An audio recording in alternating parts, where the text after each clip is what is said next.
તો આ તરફ રાજકોટ જિલ્લામાં પણ કમોસમી વરસાદે ખેડૂતોની ચિંતામાં વધારો કરી દીધો છે.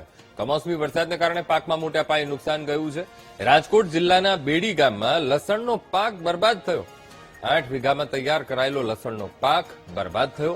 લસણ ઉગાડવામાં ખેડૂતોને 20,000 રૂપિયાનો ખર્ચ થાય છે. ત્યારે કમોસમી વરસાદની ઘાત ખેડૂતો પર એવી વાગી કે અત્યારે નુકસાની વેઠવાનો વારો આવ્યો છે.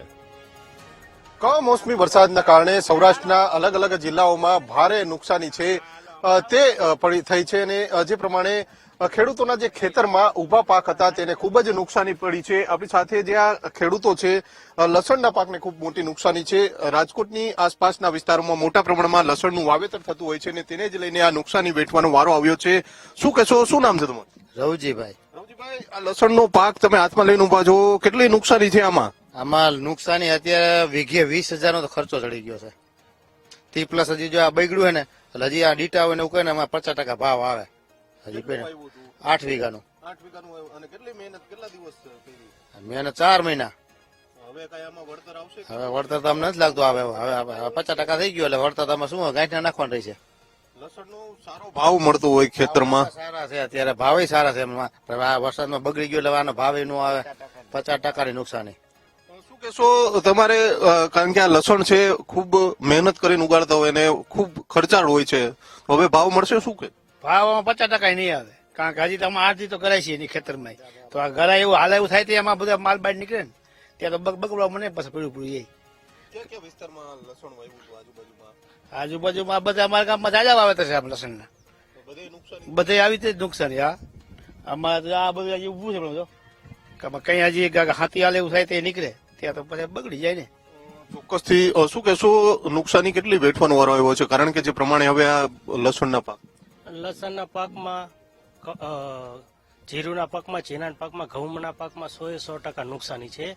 આ કમોસમી વરસાદની હિસાબે 100% નુકસાની થઈ છે. આ લસણ છે સૌથી ખર્ચાળ મોલ છે, એમાં ખર્ચો પુષ્કળ કરવો પડે છે ત્યારે લસણ સારું એવું થાય છે. હા, એ વેપારી કરતા છે કારણ કે હા.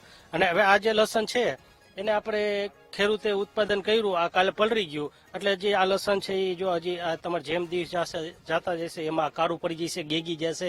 આ જેટલું લસણ છે એમાં 50% જેવો હાથમાં માન આવશે, બાકીનું બધું ફેંકી દેવાનું રહેશે. અને જે હાથમાં આવશે એમ યાર્ડમાં લઈને જઈશું તો એનો અત્યારે ભાવ છે એના લગભગ ચોથો ભાગ આવે તો આવે. એટલે આમાં છે ને બે બાજુ ખેડૂતને માર પડ્યો છે. ચોક્કસથી હું લસણ બતાવવાનો પ્રયત્ન કરીશ, કારણ કે આ લસણના ભારા છે અને ગઈકાલે જે વરસાદ આવ્યો હતો અને તેના જ કારણે આ પ્રકારની પરિસ્થિતિ છે જે જોવા મળી રહી છે. લસણનો પાક છે તે બળીને ક્યાંક ને ક્યાંક નુકસાની થઈ છે, એટલે કે હવે આ લસણ છે તે કાળું પડી જશે ને તેનો યાર્ડમાં ભાવ જે જોઈએ તે પ્રમાણે આવશે નહીં. મોટા પ્રમાણમાં જે લસણ છે તેની વિદેશમાં પણ એક્સપોર્ટ થતી હોય છે, વિદેશમાં પણ તેની માંગ છે તે વધતી હોય છે, પરંતુ ખેડૂતોને સૌથી મોંઘું પડતું હોય છે લસણ વાવવાનું અને લસણના પાકમાં જ આ નુકસાની થઈ છે. ઊભા જે આ પાક હતા અને પાથરા હતા તે હાલ પાણીમાં પડી ગયા છે અને કમોસમી વરસાદ જે ગઈકાલે આવ્યો હતો, લગભગ 1 થી 2 ઇંચ જેટલો વરસાદ આવ્યો છે. રાજકોટ સહિતના સૌરાષ્ટ્રના અલગ અલગ જિલ્લાઓમાં આ કમોસમી વરસાદ આવ્યો હતો અને તેની જ અસર હવે લસણના પાક ઉપર પણ જોવા મળી રહી છે. રાજકોટના નજીકના આસપાસના ગામોમાં મોટા પ્રમાણમાં લસણનું વાવેતર છે તે કરવામાં આવતું હોય છે. વીઘે 20,000 નો ખર્ચો તે થતો હોય છે, પરંતુ જે પ્રમાણે હવે ખેડૂતોને નુકસાની વેઠવાનો વારો આવ્યો છે, કારણ કે લસણના જે આ પલળી ગયેલા પાકના હવે તેના ભાવ મળશે કે નહીં તેની સામે પણ ખેડૂતો ક્યાંક ને ક્યાંક ચિંતાતુર બન્યા છે. કેમેરામેન જુનેદ જફાઈ સાથે ભાવેશ સુંદરપા, વીટીવી ન્યૂઝ, રાજકોટ.